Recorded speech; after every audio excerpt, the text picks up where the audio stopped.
ఎక్కడ కూడా భారతదేశం తన లౌకిక విధానాన్ని ఎప్పుడు మర్చిపోలేదు. దేశ విభజన జరిగిన తర్వాత మనకి మతాన్ని సంబంధం లేకుండా భారతదేశ సార్వభౌమత్వాన్ని గౌరవించి లౌకికవాదాన్ని ముందుకు తీసుకెళ్లే ఉద్దేశంతో మనం మతాలకి సంబంధం లేకుండా ఒక అబ్దుల్ కలాం గారిని కానీ ఎవరినైనా సరే మనం ప్రెసిడెంట్స్గా తీసుకున్నాం, గుండెల్లోకి తీసుకున్నాం. కానీ ఇది పాకిస్తాన్లో లేదు.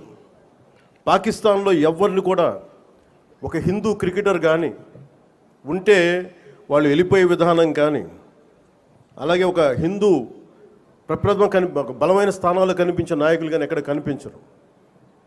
అంటే వాళ్ళు విభజన కోరుకుంది మత ప్రాతిపాదికన, కానీ దాన్ని మనం ఎప్పుడు అలా తీసుకోవాలి. మత ప్రాతిపాదికన రెండు దేశాలు విడిపోయినప్పటికీ భారతదేశం అత్యధికంగా హిందువులు ఉన్నప్పటికీ కూడా అన్ని మతాల వారిని సమానంగా గౌరవించి ముందుకు తీసుకెళ్లే సంస్కృతి భారతదేశానికి.